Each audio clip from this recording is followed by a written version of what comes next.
السلام علیکم ورحمۃ اللہ وبرکاتہ۔ کیسے ہیں میرے دوست و احباب؟ امید کرتا ہوں کہ اللہ تبارک و تعالی کے فضل و کرم سے آپ سب بخیر و عافیت ہوں گے۔ جو رات آج آنے والی ہے، اس رات کو شب برات کہا جاتا ہے۔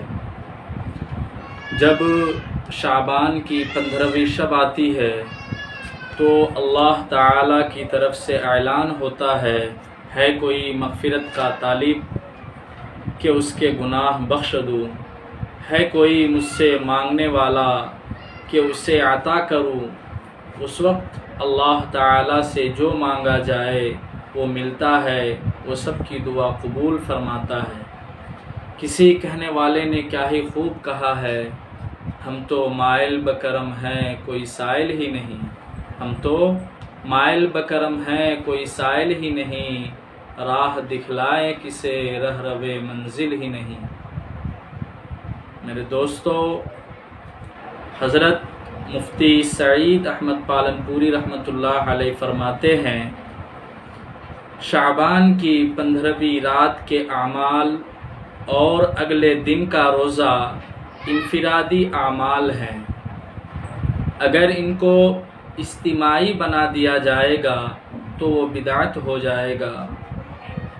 بخاری شریف میں ہے کہ بعض لوگ مسجد میں چاشت کی نماز پڑھ رہے تھے۔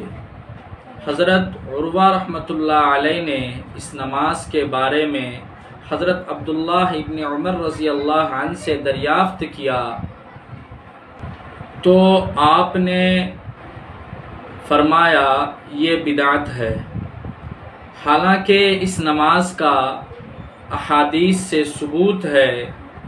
بخاری شریف کے حاشیے میں اس کا جواب یہ دیا ہے کہ چاشت کی نماز انفرادی عمل ہے، لوگوں نے اس کو اجتماعی عمل بنا دیا تھا، اس لیے حضرت ابن عمر رضی اللہ عنہ نے اس کو بدعت کہا۔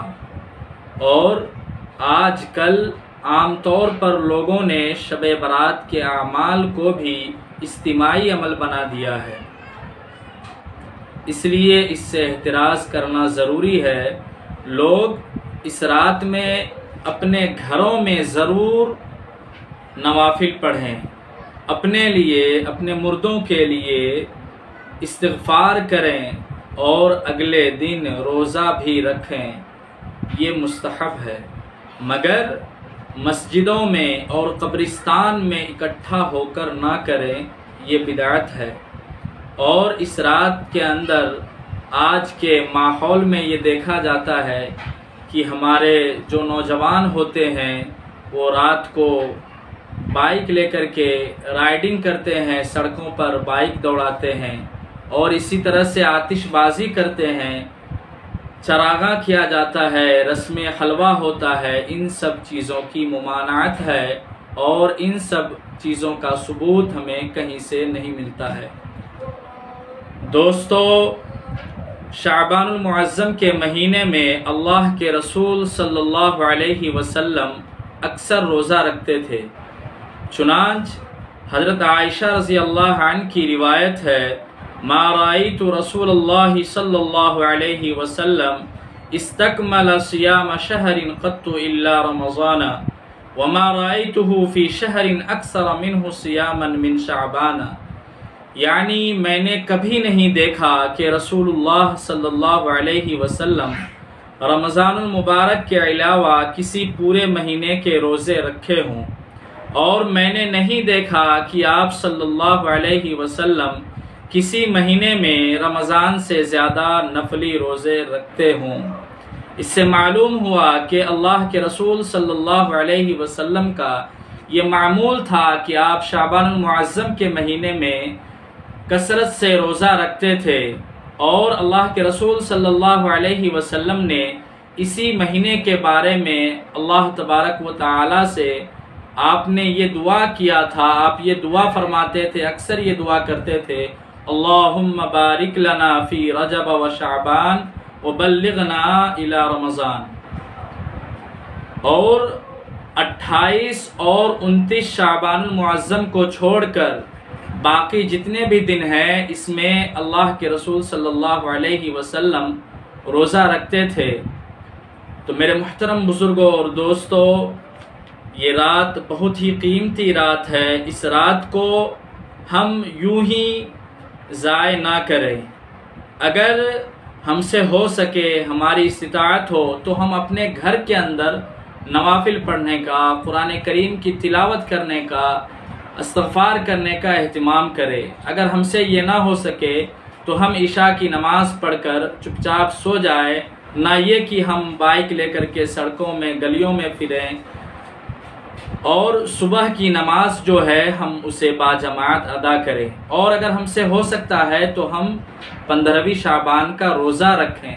اگر ہم نہ بھی رکھیں گے تو ہمیں گناہ نہیں ہونے والا ہے، لیکن اگر ہم جو چیز ثابت نہیں ہے، مثال کے طور پر یہ چیز بہت ہی زیادہ آج کل رائج ہے، جس کو میں بار بار کہہ رہا ہوں کہ اس رات کو ہمارا جو نوجوان طبقہ ہے وہ موٹر سائیکل لے کر، بائک لے کر سڑکوں پر یوں ہی بیکار وقت کو ضائع کرتا ہے اور گاڑی کو دوڑاتا ہے اور ریس لگاتا ہے۔ تو دوستو، اللہ تبارک و تعالی نے ہمیں یہ رات عنایت فرمایا ہے، تو ہمیں چاہیے کہ ہم اس رات کی قدر کریں۔ اس رات میں بے شمار لوگوں کی اللہ تبارک و تعالی مغفرت فرماتے ہیں، مگر کچھ ایسے بھی لوگ ہیں کہ جن کی مغفرت نہیں ہوتی۔ ہم غور کریں، اپنے اندر اپنے نفس کا محاسبہ کریں، ٹٹولیں کہ کیا ہم ان میں سے تو شامل نہیں ہیں، کیا ہمارا شمار ان لوگوں میں تو نہیں ہوتا ہے کہ جن کی اللہ تبارک و تعالی اس رات میں مغفرت نہیں فرماتے ہیں۔ چلیے ہم ان لوگوں کے نام بتلاتے ہیں کہ وہ کون لوگ ہیں جن کی اللہ تبارک و تعالی اس رات میں بھی مغفرت نہیں کرتا۔ سب سے پہلے وہ شخص کہ جس کی مغفرت نہیں ہوتی وہ مشرک ہے۔ مشرک وہ کسی بھی قسم کے شرک میں مبتلا ہو۔ نمبر 2، بغیر کسی شرعی وجہ سے کینہ رکھنے والا، دشمنی رکھنے والا، ایسے انسان کی بھی مغفرت نہیں ہوتی۔ نمبر 3، اہل حق کی جماعت سے الگ رہنے والا۔ نمبر 4، زانیہ اور زانی یعنی زنا کرنے والا مرد اور زنا کرنے والی عورت۔ نمبر 5، رشتہ داری توڑنے والا۔ نمبر 6، ٹخنوں سے نیچے اپنا کپڑا لٹکانے والا۔ نمبر 7، ماں باپ کی نافرمانی کرنے والا۔ نمبر 8، شراب یا کسی دوسری چیز کے ذریعے نشہ کرنے والا۔ نمبر 9، اپنا یا کسی دوسرے کا قاتل۔ نمبر 10، جبراً ٹیکس وصول کرنے والا۔ نمبر 11، جادوگر۔ نمبر 12، ہاتھوں کے نشانات وغیرہ دیکھ کر غیب کی خبریں بتانے والا۔ نمبر 13، ستاروں کو دیکھ کر یا فال کے ذریعے خبر دینے والا۔ نمبر 14، طبلہ اور باجا بجانے والا۔ یہ وہ لوگ ہیں کہ جن کی اللہ تبارک و تعالی مغفرت نہیں فرماتے ہیں۔